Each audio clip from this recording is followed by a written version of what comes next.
আমন্ত্রণ জানাচ্ছি ব্যবসা বাণিজ্য আর অর্থনীতির সবশেষ সংবাদ নিয়ে নিউজ 24 এর নিয়মিত আয়োজন বিজনেস আওয়ারে। আপনাদের সাথে আছি হোসাইন শাহাদাত।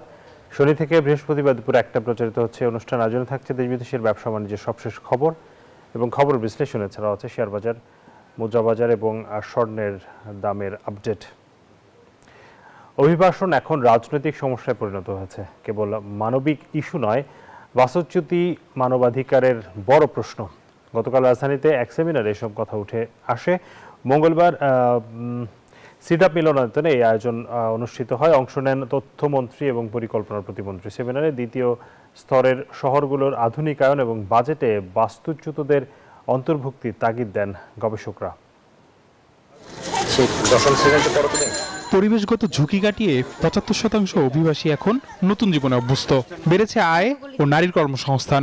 তথ্য বলছে মেগাসিটি কেন্দ্রিক উন্নয়নে জীবনে ইতিবাচক পরিবর্তন এসেছে। তবে উন্নয়নের এই আলোর নিচে রয়েছে আবাসন সংকট ও অস্বাস্থ্যকর পরিবেশের নিষ্ঠুর বাস্তবতা। জোয়ারের পানি আর উচ্ছেদ আতঙ্কে এখনও মানবেতর জীবন কাটছে অনেকের। রাজধানীর সিডাপ মিলনায়তনে refugee and migratory movement research unit RMMRU আয়োজিত সেমিনারে উঠে আসে এই চিত্র। এমন বাস্তবতায় দ্বিতীয় স্তরের শহরগুলো আধুনিকায়ন ও বাজেটে বাস্তুচ্যুতদের অন্তর্ভুক্তির তাগিদ দেন গবেষকরা। সরকারের পলিসি মেগাসিটি সাপোর্ট করছে, বিভিন্ন জায়গায় ছড়িয়ে দিচ্ছে না ইন্ডাস্ট্রি, তাই তো? তাহলে এটাই হচ্ছে এই যে ড্রাইভার্স অফ মাইগ্রেশনে আমি ক্লাইমেট চেঞ্জের কনটেক্সটে বড় করে আনতে চাই পুল ফ্যাক্টরটা, এটা টেনে নিয়ে আসছে মাইগ্রেশন। সেমিনারে অংশ নেন মন্ত্রিসভার 2 সদস্য। তুলে ধরেন গণতান্ত্রিক দুর্বলতার বিভিন্ন দিক। রাজনৈতিক সমস্যাও যে একটা বড় সমস্যা হিসাবে আবির্ভূত হয়েছে তাও কিন্তু আবিষ্কার হয়েছে, ডিসকভার হয়েছে, তাই তো?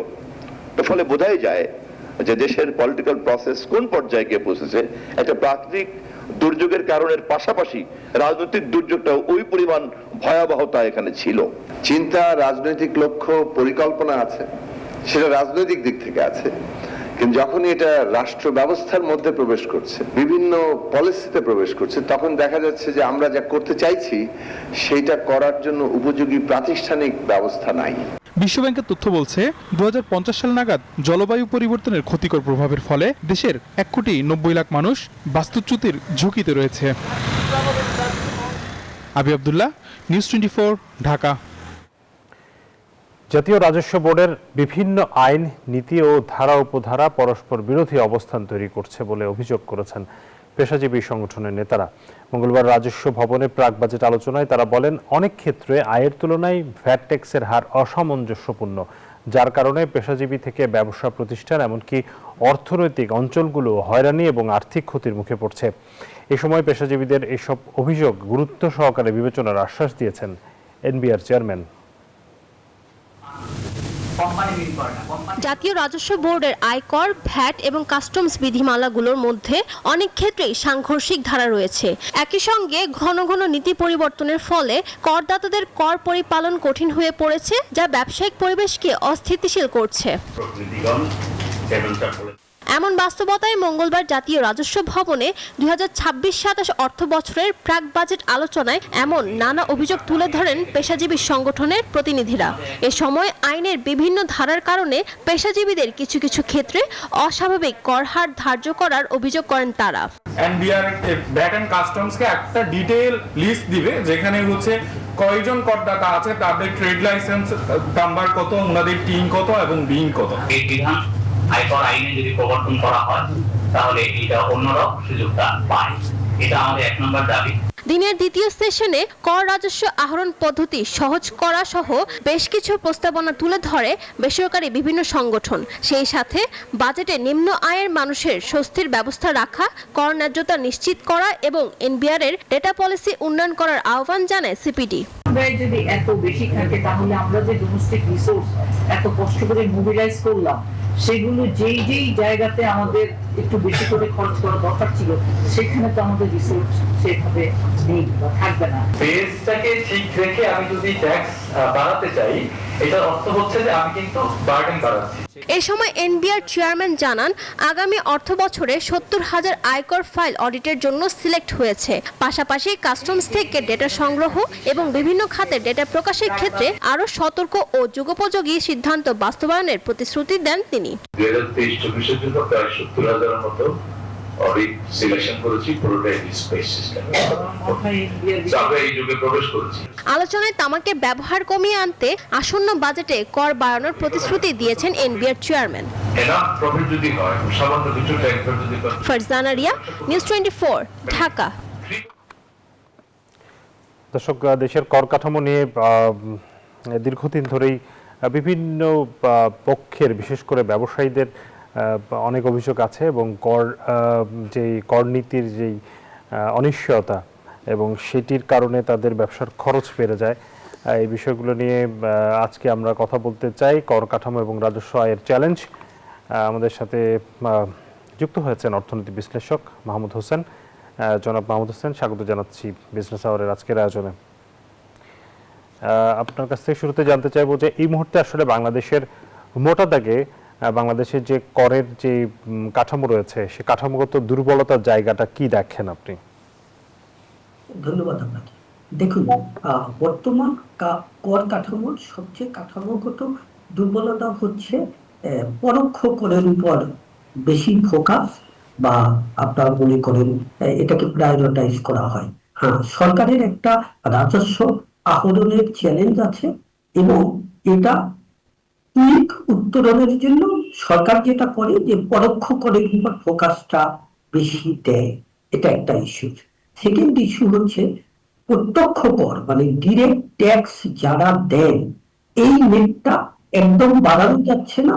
এই যে একটু আগে রিপোর্টে বললেন যে এনবিআর এর সম্মানিত চেয়ারম্যান মহোদয় বলছেন যে 70,000-এর মতো ফাইল সিলেক্টেড হয়েছে অডিটের জন্য। আমি সবিনয়ে জানতে চাই যে যারা ট্যাক্স দিচ্ছেন তাদেরটা ট্যাক্স অডিটের জন্য বাড়ানো হয়েছে, এটা দরকার আছে। এবং এবছর যে প্রসেসে এটা সিলেকশন হয়েছে একটা সাইন্টিফিক প্রসেসে, এটাও প্রশংসার উদ্যোগ। বাট এই কর নেট বাড়ানোর জন্য, মানে নতুন করদাতা বের করার জন্য কত রকম ইনিশিয়েটিভ বা কতটুকু ইনিশিয়েটিভ নেয় যারা ট্যাক্স দিচ্ছে তাদের চিপড়ানোর জন্য লেবুর মতো যে পরিমাণ রিসোর্স, যে পরিমাণ সময় রাজস্ব বোর্ড আপনার ডিপ্লয় করে, এটা যদি নতুন করদাতা বের করার জন্য এর অর্ধেক পরিমাণ সময়ও যদি ব্যয় করা হতো, তাহলে কিন্তু আপনার আমাদের যে ট্যাক্স নেট, যেটা ট্যাক্সের যে বিস্তৃতি, এটা কিন্তু অনেক বাড়ানো যেত। আমাদের এখানে কি হয় জানেন, যারা ট্যাক্স দেয় তাদেরকে বারবার আপনার বিভিন্ন ভাবে, আপনার বিভিন্ন সার্ভেলিয়েন্সের মধ্যে হোক বা বিভিন্ন আপনার হচ্ছে হয়রানির মধ্যে আনা হয়। Second issue. থার্ড ইস্যু, আমরা যেটা বলবো যে আমাদের জিডিপি যে হারে বেড়েছে, সেই হারে আমাদের কিন্তু ট্যাক্স নেট বা জিডিপিতে ট্যাক্সের কন্ট্রিবিউশন বাড়ানো যায়নি। এর যৌক্তিক কিছু কারণও আছে, কারণ আমাদের জিডিপি বাড়লেও এখানে মুষ্টিমেয় কিছু শিল্প গোষ্ঠী এরা কিন্তু কন্ট্রিবিউট করছেন, বা গভর্নমেন্ট ব্যয় কন্ট্রিবিউট করছেন। এখানে কিন্তু ইন্ডাস্ট্রিয়ালাইজেশনটা বলেন বা আপনার সার্ভিস ইন্ডাস্ট্রি বলেন, এটা কিন্তু জনসংখ্যার অনুপাতে, এটা কিন্তু আপনার মনে করেন এটা ব্যক্তি সংখ্যায় ঘটেনি। এটা ওই আমরা কিছু কিছু গ্রুপের কাছে বা বড় বড় কোম্পানির কাছে এখনো এটা অনেকটা জিম্মি হয়ে আছে। এটা হচ্ছে আরেকটা রিজন। আর ফোর্থ রিজন আমি যেটা বলবো, কর কাঠামোতে আমাদের এখানে যে সংস্কারগুলো করা হয়, এই সংস্কারগুলোর ম্যাক্সিমাম জিনিস ডেভেলপমেন্ট পার্টনার ড্রিভেন হয়, এবং এই ডেভেলপমেন্ট পার্টনাররা কি করেন, কিছুটা ইমপ্র্যাকটিক্যাল, যেটা অবাস্তব পলিসি, পাশ্চাত্যের পলিসি, এগুলা এই দেশে এনে বাস্তবায়ন করতে চান। সেটা আমাদের দেশের কালচারের সাথে, আমাদের দেশের ইকোনমির সাথে, আমাদের দেশের আপনার মনে করেন জলবায়ুর সাথে, মানে কোনো কিছুতেই কিন্তু খাপ খায় না। এটা এই পলিসিগুলো যে লোকালাইজেশন করা, ওইটাই কিন্তু হচ্ছে না। এর কারণও হচ্ছে যখন এডিবি বা ওয়ার্ল্ড ব্যাংক ওনারা সংস্কারের জন্য কোনো একটা প্রজেক্ট নেয়, অটোমেশনের জন্য প্রজেক্ট নেয়, তখন তারা এক্সপার্ট হায়ার করে হচ্ছে বিদেশিদের, সেটা হোক হোয়াইট স্কিন অথবা পার্শ্ববর্তী দেশের। এখন দেখেন ইন্ডিয়ার সাথে কিছু অংশের কালচারের সাথে আমাদের মিল আছে, বাট আপনারা মনে করেন এখন যদি সাউথ ইন্ডিয়ানদের কথা বলা হয়, তাদের সাথে আমাদের তো এখানে মিল নাই। যেমন আপনি সাউথ ইন্ডিয়ায় একজন মানুষ কখনো বাস ভাড়া না দিয়ে নেমে যাবে না, বাট আমাদের এখানে মনে করেন যদি বাস ভাড়া না দিয়ে আসতে পারে, এতে তারা প্রসন্ন একটা গর্ব অনুভব করে যে আজকে একজনকে তারা ফাঁকি দিল। তো এই যে ইস্যুসটা থাকে, এটাও বোধহয় আপনার মাথায় নেওয়া দরকার। আর এখানে কর্পোরেট ট্যাক্স যেটা আছে, এখানে আমি বলবো এইটা ফরেন্টিয়ার দেশ বা পার্শ্ববর্তী দেশের সাথে আপনারা মনে করেন এখানে সমন্বয় করা খুবই প্রয়োজন, কারণ এই রেটগুলো কিন্তু অতিরিক্ত পরিমাণ রিগ্রেসিভ রেট আছে। আমি বলবো এই রেটগুলো কিন্তু রিগ্রেসিভ হয়ে যায়। এভাবে মোটা দাগে 5-6টা বলবো। জি, আপনি কর্পোরেট ট্যাক্সের কথা বলছেন, কিন্তু এনবিআর চেয়ারম্যান বলছেন যে আসলে আমাদের কর্পোরেট ট্যাক্স একসময় তো অনেক বেশি ছিল, 70-80% ছিল, সেটিকে কমিয়ে এখন 20-এর কাছাকাছি আনা হয়েছে। খুব বেশি কমানোর সুযোগ তিনি বলছেন যে আগামী অর্থ বছরে নেই। এটি একটি বিষয়। আরেকটি বিষয় হচ্ছে যে আমাদের যে কর কাঠামোর যেই অনিশ্চয়তা, যে প্রতি বছরই পরিবর্তন হয়, ব্যবসায়ীরা সবসময় বলেন যে তারা এক ধরনের একটা প্রেডিক্টেবিলিটি চান, যাতে তাদের ট্যাক্সের পরিমাণ কেমন হবে আগামী অন্তত 3-4 বছর তারা যাতে পরিকল্পনা করতে পারেন। সেই জায়গাটাতে এইটি কেন করা হয় না? প্রতি বছরই কেন হঠাৎ করে দেখা যায়, কেমন কি অর্থ বছরের মাঝামাঝি তো আমরা দেখি যে বিভিন্ন সময় ট্যাক্সের হার কমানো বাড়ানো হয়। এই জায়গাটার তে আসলে সমস্যাটা মানে কোথায়? দেখুন, এখানে দুটো জায়গা ব্যবসায়ীরা বিশেষ করে উল্লেখ করে। এর একটা হচ্ছে কাঠামোগত প্রবলেম, আর একটা হচ্ছে প্র্যাকটিক্যালি দরকার হয়। যেমন মনে করেন যখন কোনো একটা সেক্টর সাফার করে, যেমন সে আপনি কমোডিটির ক্ষেত্রে বলেন, তো আমাদের এখানে কি হয় যে যখন ইম্পোর্ট হয়, ইম্পোর্টে স্টেজে কিছু অ্যাডভান্স ট্যাক্স কালেক্ট করা হয়। এখন পরবর্তীতে এই অ্যাডভান্স ট্যাক্সটাই ন্যূনতম ট্যাক্স হিসাবে ফাইনাল অ্যাসেসমেন্ট করে দেয়, যেটা যে কোনো ভালো কর ব্যবস্থার জন্য কিন্তু এটা একদম সমীচীন নয়, বা এটা এপ্রিসিয়েট করা যায় না। এটা হচ্ছে কাঠামোগত দিক। এখন দেখা যাচ্ছে যে বাজারে আপনারা মনে করেন বিশ্ব বাজারে দাম বাড়ার কারণে অভ্যন্তরীণ বাজারে মনে করেন যে তৈলের সাপ্লাই কমে যাচ্ছে, আমাদের যেটা আপনার এডিবল অয়েল। তখন কি করতে হয়, এটাকে সাপোর্ট করার জন্য এনবিআর কি করে, এক সোর্সে যে ট্যাক্স আছে সরকারের পলিসি অ্যালাইন করতে বা ভোক্তাদের কাছে এই ভোগ্য পণ্য পৌঁছাবার জন্য তারা এক সোর্সের ট্যাক্সটা কমিয়ে দেয় অথবা বাড়িয়ে দেয়। তো এটা আপনার মনে করেন মার্কেট নিয়ন্ত্রণ করতে হলে এটা মাঝে মধ্যে এই ইনসেন্টিভ দিতে হয়, বা এই আপনার হচ্ছে একটা আমি বলবো নেতিবাচক পলিসি অনেক সময় নিতে হয়, সেটা ঠিক আছে। বা প্রবলেমটা হচ্ছে কাঠামোগত দিকে, এই যে এইটা কালেকশন করে, এইটা যে পরবর্তীতে ন্যূনতম ট্যাক্স হিসাবে আপনার মনে করেন ট্রিট করে, এটা এখানটা হচ্ছে ডিফিকাল্ট। কারণ কোনো ব্যবসায়ী ইম্পোর্ট স্টেজে যে আগাম করটা দেয়, পরবর্তীতে তার যদি বছর শেষে গিয়ে দেখা যায় যে সে লস হয়েছে, তারপরেও এই আগাম করটা কিন্তু চূড়ান্ত কর হিসাবে থেকে যায়, এটা কোনো অ্যাডজাস্টমেন্ট পাওয়া যায় না। এখন এটা যদি পরবর্তীতে অ্যাডজাস্টমেন্ট পাওয়া যেত, তাহলে কিন্তু ওই রকম প্রবলেম হতো না। এটা একটা ইস্যু। আর সেকেন্ড একটা ইস্যু হচ্ছে কি, দেখেন আমাদের কর কাঠামো দিক থেকে বা কর হারের দিক থেকে যদি বলি, এটা কমানো যাচ্ছে না কেন? কারণ হচ্ছে ওই অ্যাগেইন এত বড় জনগোষ্ঠীর একটা দেশ, যেখানে আপনার মনে করেন এখনো শিল্প বা বাণিজ্য জনগণের অনুপাতে, লোক সংখ্যার অনুপাতে কিন্তু ওই রকম করে বাড়েনি, এবং ইকোনমিটা কনসেন্ট্রেট হয়ে আছে অল্প কয়টা গ্রুপের কাছে। তো কাজী এখানে কর্পোরেট ট্যাক্স পেমেন্টের পরিমাণও আপনার মনে করেন অত ভালো হচ্ছে না, এবং কর ফাঁকি একটা হচ্ছে। চেয়ারম্যান মহোদয় বারবারই বলছেন যে অতিরিক্ত পরিমাণ কর রেয়াতের একটা প্রচলন আছে, যেটা নিয়ে আইএমএফ বা অন্যান্য সংস্থাও কিন্তু বিভিন্ন সময় আপনার হচ্ছে এগুলো নিয়ে কনসার্ন রেজ করতেছে।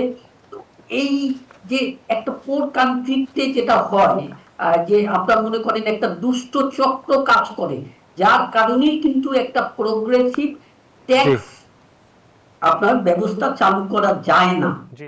এটাই হচ্ছে মেইন হোসেন, রিজন আর কি। আমরা একটু জানতে চাই, যেহেতু বাজেট একেবারেই আমাদের দোরগোড়ায় চলে এসছে, বা রাজস্ব বোর্ডের চেয়ারম্যান দেখা যাচ্ছে প্রতিদিনই স্টেক হোল্ডারদের সাথে বসছেন, এইবারের করের কাঠামোতে কোনো ধরনের পরিবর্তন, মানে ইতিবাচক পরিবর্তন আশা করছেন কিনা, মানে অথবা আপনার কোনো সাজেশন আছে কিনা যে কেমন হওয়া উচিত? দেখুন, আমি ইতিবাচক পরিবর্তন যেটা আমি দাবি জানাবো, সেটা হচ্ছে ব্যবসা বাণিজ্যগুলো প্রচন্ড রকম সাফার করছে। ব্যবসায়ীদের ব্যবসা করতে দেওয়ার জন্য যদি বৈদেশিক বা বৈভ্যন্তরীণ ঋণ বাড়ানোও দরকার হয়, সেটাও যেন বাড়িয়ে ব্যবসায়ীদের ব্যবসা করা সহজলভ্য করে দেখ। কারণ শুধুমাত্র ট্যাক্স কালেকশন কিন্তু সরকারের রাজস্ব আসলেও এতে কিন্তু জব মার্কেট, মানে এমপ্লয়মেন্ট মার্কেটটা অতিরিক্ত পরিমাণ সংকুচিত হয়ে আছে। অনেক ইন্ডাস্ট্রি অলরেডি বন্ধ হয়ে আছে, সেগুলো চালু করতে হবে। ব্যবসায়ীদের কিন্তু আপনার বিশেষ করে প্রাইভেট সেক্টরে ব্যবসায়ীদের কস্ট অফ ডুইং বিজনেস অনেক বেড়ে গেছে, কারণ ইন্টারেস্ট রেট অনেক হয়েছে, এক্সচেঞ্জ রেটের অনেক বড় একটা ডিভ্যালুয়েশন হয়েছে। এই কারণে তারা কিন্তু ক্রেতার কাছে দামও ওরকম বাড়াতে পারছে না। কাজেই কোঅর্ডিনেট আর ব্যবসায়ীদের সাপোর্টই দেখ, আলটিমেটলি তো এটা জনগণের উপরই বর্তাচ্ছে। ইভেন ঋণের ঘাটটাও কিন্তু জনগণের উপর বর্তাচ্ছে। কাজেই পলিসি মেকারদের দরকার হবে এখানে একটা ব্যালেন্স স্ট্রাইক করে, আগে ইকোনমি টিকে থাকুক আর জব এমপ্লয়মেন্ট বাড়ুক, তারপরে কিন্তু আপনার মনে করেন ইকোনমি এক্সপানশন হলে রাজস্ব ও আহরণের জায়গায় ব্যালেন্স কিন্তু পরবর্তীতে করা যাবে। তো এটা একটু দীর্ঘমেয়াদী প্ল্যান এবং ইম্প্যাক্ট চিন্তা করে করা উচিত বলে আমার কাছে মনে হয়। এবং চূড়ান্ত কর দায়ের কথা যেটা বললাম, এটা যতটা কমানো যাবে এবং প্রত্যক্ষ করের উপর আপনার মনে করেন যত প্রেশার কমানো যাবে, তত কিন্তু কান্ট্রি একটা ভালো ট্যাক্স সিস্টেমের দিকে আগায়া যাবে। তো এখানে যতটুকু ফোকাস রাখা যায়, এটাই আমি আবেদন জানাব। ঠিক, অবশ্যই। আপনাকে অনেক ধন্যবাদ জনাব মাহমুদ হোসেন। স্বাভাবিক হতে শুরু করেছে ফিলিং স্টেশনের দীর্ঘ লাইন। আরো জানাতে সরাসরি যুক্ত হচ্ছেন সিরাজগঞ্জ থেকে আব্দুস সামাদ সাইম। সাইম, এই আজকের ফিলিং স্টেশনের চিত্র কেমন দেখছেন? সেখানে তেলের সরবরাহ কেমন রয়েছে?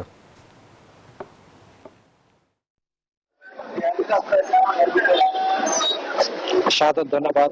আসলে সিরাজগঞ্জে কিন্তু পেট্রোল, অকটেন এবং ডিজেল যে রয়েছে, এর মধ্যে কিন্তু পেট্রোল অকটেনের কিন্তু সরবরাহ কিন্তু স্বাভাবিক রয়েছে, যে কারণে কিন্তু ব্যক্তিগত গাড়ি এবং বাইকাররা কিন্তু তারা সুশৃঙ্খলভাবে তাদের যে ফুয়েল কার্ড নীতি রয়েছে, সেই ফুয়েল কার্ডের মাধ্যমে নির্দিষ্ট হারে তেল নিয়ে যাচ্ছে। এতে কিন্তু তাদের যে সময়ের স্বল্পতা, সেই স্বল্প সময় তেল পাচ্ছে এবং কোনো ভোগান্তি ছাড়াই কিন্তু তেল পাচ্ছে। কিন্তু এর উল্টো চিত্রটাই আমরা দেখতে পেরেছি, কিন্তু ডিজেলের সংকটের কারণে কিন্তু সিরাজগঞ্জের অধিকাংশ প্রান্তে এই মুহূর্তে ডিজেল নেই, যে কারণে কিন্তু যে পরিবহন বাস এবং ট্রাক গুলো রয়েছে, সেগুলা কিন্তু পাম্পের সামনে আমরা দীর্ঘ যে লাইন, সেই লাইন কিন্তু আমরা দেখতে পেয়েছি। পাম্পের যারা মালিক রয়েছে তাদেরকে সাথে আমরা কথা বলেছি, তারা যেটা বলেছে যে সরকার থেকে তেলের দাম বাড়ানোর পরে কিন্তু পাম্পের সংখ্যা বেড়েছে, প্যাক ডিলারের সংখ্যা বেড়েছে, এজেন্ট ডিলারের সংখ্যা বেড়েছে, কিন্তু পাম্পগুলোতে যে সরবরাহ, সেই সরবরাহ কিন্তু আগের মতোই রয়েছে, যে কারণে কিন্তু মাঝে মধ্যে কিন্তু ডিজেলের যে সংকট, সেই সংকট কিন্তু থেকে যায়। আজকে আমরা যে বাগাবাড়ি ওয়েল ডিপো রয়েছে, যেখান থেকে ঢাকা, রংপুর, রাজশাহী এবং ময়মনসিংহ বিভাগে তেল দেওয়া হয়, সেখানে আমরা জানতে পেরেছি যে 322টি পাম্পে কিন্তু প্রায় 29,95,000 লিটার কিন্তু তেল সরবরাহ করা হয়েছে। আসলে যারা পাম্প মালিক রয়েছে তারা বলেছে যে তেলের সরবরাহ যদি প্রতিটি পাম্পে আগের মতো সংকট আগের যেভাবে দেওয়া হয়েছে সেরকম দেওয়া যায়, তাহলে কিন্তু তেলের সংকট পুরোপুরি কেটে যাবে। এই ছিল আমার কাছে সিরাজগঞ্জে থেকে তেলের সর্বশেষ ফিরসিস্ট হয়েছে। শাহাদাত, আপনার কাছে। সাইম, আপনাকে ধন্যবাদ। দর্শক, ফিলিং স্টেশনের তেলের যে চিত্র, জ্বালানি তেলের, সেই খবর জানাচ্ছিলেন সিরাজগঞ্জ থেকে সহকর্মী সাইম। চলে যাচ্ছে আমাদের পত্রিকার প্রধান শিরোনামগুলো আমরা এই মুহূর্তে জানিয়ে দেব। শুরুতেই আমরা যদি আমাদের হাতে যে সংবাদটি রয়েছে, দৈনিক ইত্তেফাক তারা বলছে অর্ধেকে নেমেছে সয়াবিন তেলের আমদানি, বাজারে সরবরাহ সংকট। এটি আরেক ধরনের সংকট দেশের বাজারে বিভিন্ন সময় আমরা দেখে থাকি এবং এই তেলের সংকটটি কিন্তু আমাদের সাধারণ জীবনে অনেক বড় ধরনের একটি বিপর্যয়ের দিকে নিয়ে যায় এবং সামনে কোরবানির ঈদ আপনারা জানেন, সেখানে সয়াবিন তেলের চাহিদা আরও বেড়ে যেতে যাবে।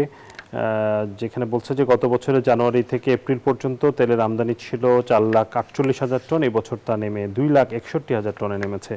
এ বিষয়ে বাণিজ্যমন্ত্রী অবশ্য বলেছেন বাজারে কোনো ধরনের কারসাজি বরদাস্ত করা হবে না।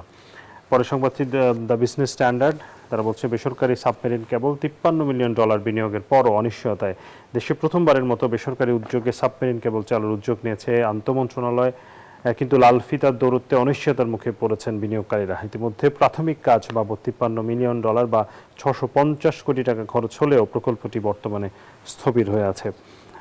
আরেকটি খারাপ খবর আমাদের জন্য, দ্য ফাইন্যান্সিয়াল এক্সপ্রেস শিরোনাম করেছে তামাক কর কাঠামো সংস্কারে রাজস্ব বাড়বে 44,000 কোটি টাকা, বাঁচবে 4 লাখ প্রাণ।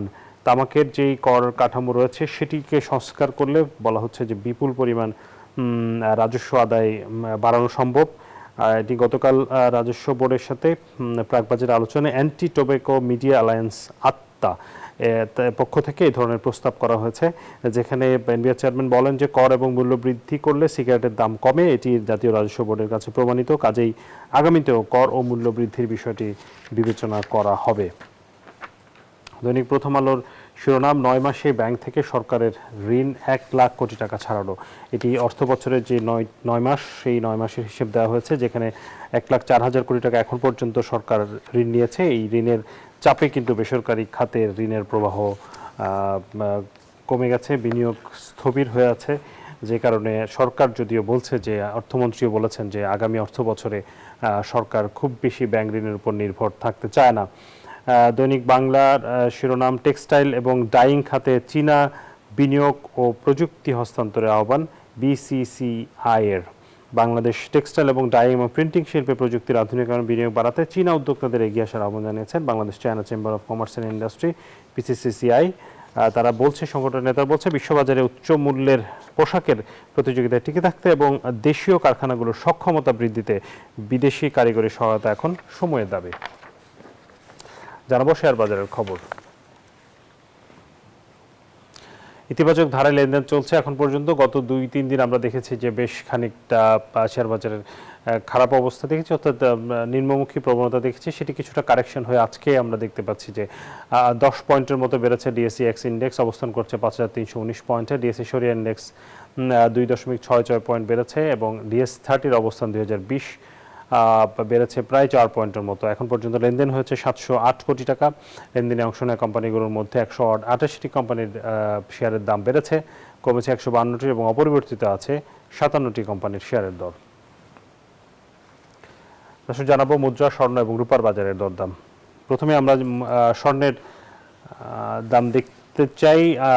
2 দফায় আসলে গত 2 দিনে আমরা দেখেছি স্বর্ণের দাম কমেছে কিছুটা এবং এই মুহূর্তে 22 ক্যারেট সোনার প্রতি ভরি 2,42,495 টাকায় বিক্রি হচ্ছে।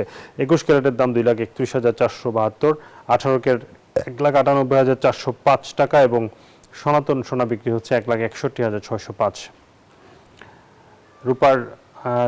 রূপার দাম আমরা যদি দেখি,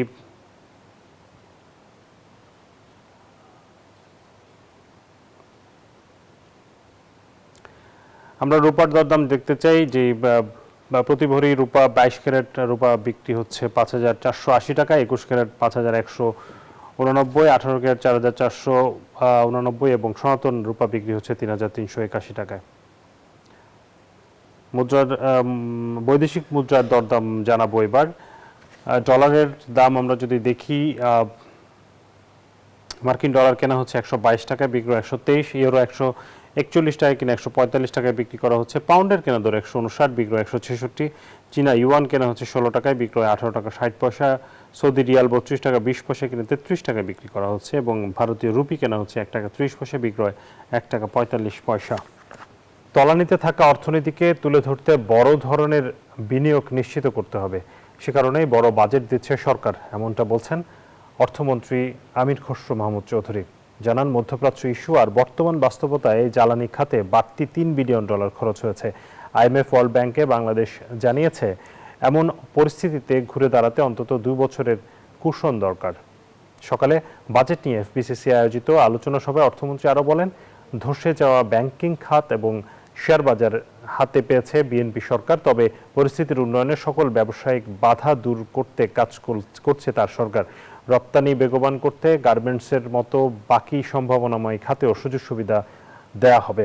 আয়োজনে বাণিজ্যমন্ত্রী খন্দকার আব্দুল মুক্তাদির বলেন, জ্বালানি সমস্যা, ব্যাংক ঋণের উচ্চহার সহ আগামী দিনের সব চ্যালেঞ্জ মোকাবেলায় অর্থনীতিতে প্রাণ আনা জরুরি। কর জিডিপি অনুপাত বাড়ানো না গেলে দেশ সামনের দিকে আগানো সম্ভব না। জুয়েলারি শিল্পের মতো বড় খাতকে কালো থেকে সাদা অর্থনীতির মধ্যে আনার কথাও জানান তিনি।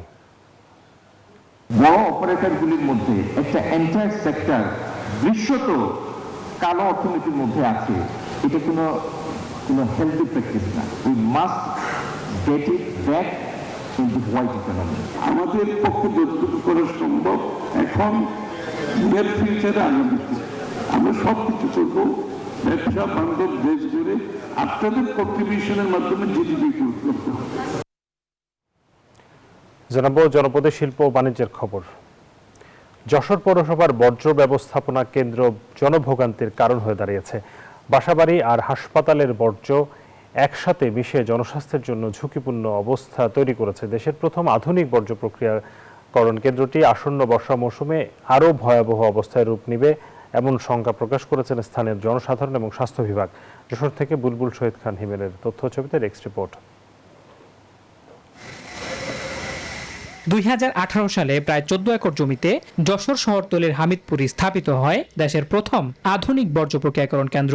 প্রায় 26 কোটি টাকা ব্যয়ে নির্মিত এই প্ল্যান্টের মাধ্যমে জৈব সার, বায়োগ্যাস ও বিদ্যুৎ উৎপাদন করার কথা। তবে বর্তমানে অব্যবস্থাপনা আর তদারকির অভাবে এটি অচল ও ধ্বংসের পথে। বর্জ্য ব্যবস্থাপনা কেন্দ্রের যে মূল উদ্দেশ্য, বর্জ্যগুলো সংগ্রহ করে জৈব সারে রূপান্তর, পরিশোধন, সংশোধন, সেটি চাপা পড়ে গেছে। যদিও শুরুর দিকে এটি বর্জ্য ব্যবস্থাপনার রোল মডেল হিসেবে পরিচিত ছিল, নানা অনিয়ম আর অব্যবস্থাপনায় বর্তমানে প্রকল্পটি মুখ থুবড়ে পড়েছে। বর্জ্য প্রক্রিয়াকরণ না হওয়ায় দুর্গন্ধ ও পরিবেশ দূষণ বাড়ছে। বর্ষা মৌসুমে এই ভোগান্তি আরো চরম আকারে রূপ নেবে বলে শঙ্কা স্থানীয়দের। রাত্রি অনেকদিন প্রায় রাত্রি দুর্গন্ধ আসে, খুব যে সময় ময়লা নাড়াচাড়া দেয় করে তখন বিশাল দুর্গন্ধ আসে। বর্ষার সময় আসলে মনে করি আপনার পা চুলকোয় আপনার দুর্গন্ধ হয়েছে। এলাকা আমার জানা আছে, কিন্তু তারা কোনো পরিচয় করে না। একদিন অফ থাকে, তারপর আবার চালু হয়। লোকজন জানানো হয়েছে, তো লোকজন খুব গুরুত্ব দেয় না। এই অবস্থাকে ভয়াবহ বলছে জেলা স্বাস্থ্য বিভাগ। সঠিকভাবে হচ্ছে যে ডাম্পিং বা রিমুভ না করা হয়, তাহলে যেসব রোগগুলো বিশেষ করে হেপাটাইটিস বি, HIV, এইডস এই রোগগুলো ছড়িয়ে পড়তে পারে। যশোর পৌরসভার প্রধান নির্বাহী কর্মকর্তা বলছে, এই অবস্থার উন্নতির জন্য কাজ করে যাচ্ছেন তারা। এখন হয় আমাকে ডাম্পিং স্টেশন থেকে সরিয়ে নিয়ে যেতে হবে নতুন কোনো জায়গায়, অথবা এটিকে প্রপার ম্যানেজ করতে হবে। যে প্রকল্পে বিদ্যুৎ আর বায়োগ্যাস উৎপাদনে স্বাবলম্বী হওয়ার স্বপ্ন দেখেছিল যশোরবাসী, সেই প্রকল্পই এখন কাল হয়ে দাঁড়িয়েছে বলছেন স্থানীয়রা। Desk report, news 24। জ্বালানি তেলের সংকটে রাজবাড়ীতে ব্যাহত হচ্ছে পাটের সেচ কার্যক্রম। কৃষকদের অভিযোগ, কৃষি অফিস এবং পাম্পে ঘন্টার পর ঘন্টা অপেক্ষা করেও পাচ্ছেন না পর্যাপ্ত ডিজেল। তবে কৃষি বিভাগের দাবি, প্রত্যয়নের মাধ্যমে কৃষকদের জ্বালানি তেল সরবরাহ করা হয়েছে। এছাড়াও ভোগান্তি কমাতে ব্যবস্থা করা হচ্ছে কার্ডের। রাজবাড়ী প্রতিনিধি মিঠুন গোস্বামীর পাঠানো তথ্য ছবিতে ডেস্ক রিপোর্ট। বৃষ্টির দেখা নেই, ফেটে চৌচির পাট ক্ষেত, পানির অভাবে বাড়ছে না চারা, তীব্র রোদে পুড়ে যাচ্ছে কচি পাতা। ফসল বাঁচাতে কৃষকের প্রাণপণ চেষ্টা, তার উপরে ডিজেল সংকট, তাই পাম্প দিয়েও পানি দেয়া যাচ্ছে না খেতে। সব মিলিয়ে বিপাকে রাজবাড়ীর কৃষকেরা। বৃষ্টি নাই, তারপরে কারেন্ট থাকে না ঠিক মতো, তেলের বাজারে গেলে তেল পাওয়া যাচ্ছে না ঠিক মতো, এই কারণে পানি দিতে পারি নাই। যত টাইমে যদি আমরা পানিটা দিতে পারতাম, তাহলে এই পাটটা পানি পাওয়া অতিরিক্ত বড় হয়ে যেত, বুঝছেন? পানির মাটিটা নরম হইতো, বড় হয়ে যেত। এই খরায় তো পানি না দিলে পাট চাতে না। কৃষকদের অভিযোগ, ঘন্টার পর ঘন্টা পাম্পে ঘুরেও মিলছে না পর্যাপ্ত ডিজেল। এই লাইনের দ্বারা থেকে তেলটা এনে শেষ করে যে কোনো রকম একটু ভিজাইছি, অনেক অনেক লোক ভিজাইতেই পারে নাই। পালাম না, এখন কি করব, করলে না তেল দেওয়া যাবে না, 4-5 দিন ঘুরিয়ে টুরিয়ে ফেরত চলে আসলাম। কৃষকদের ভোগান্তি কমাতে ফুয়েল কার্ডের ব্যবস্থা করা হচ্ছে বলে জানিয়েছে কৃষি বিভাগ। ওই হ্যাসেল থাকবে না, ইউনিয়নে যেতে হবে, কৃষি অফিসে যেতে হবে, এরকম না, সরাসরি কার্ডধারী কৃষক পাম্পে যেয়ে তেল নিয়ে আসবে।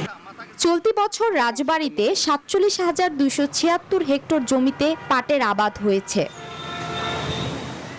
Desk report, news 24। বিশ্ব বাণিজ্যের খবর। মালদ্বীপে নিযুক্ত বাংলাদেশের high commissioner doctor Mohammad Nazmul Islam এবং আন্তর্জাতিক অভিবাসন সংস্থা IOM এর চিফ অফ মিশন ক্রিস্টিন পার্কোর মধ্যে এক বৈঠক অনুষ্ঠিত হয়েছে। এ সময় বাংলাদেশি প্রবাসীদের সুরক্ষা এবং কল্যাণ নিশ্চিতের বিষয়টি গুরুত্ব পেয়েছে। সেই সাথে নিরাপদ অভিবাসন, প্রবাসীদের অধিকার রক্ষায় সমন্বিত উদ্যোগ এবং রিসোর্স সেন্টারের কার্যক্রম শক্তিশালী করার বিষয়ে আলোচনা হয়। এতে উভয় পক্ষ ভবিষ্যতে প্রবাসীদের আন্তর্জাতিক সম্মেলন ও প্রশিক্ষণ এবং সচেতনতামূলক কর্মসূচি গ্রহণের বিষয়ে একমত হয়।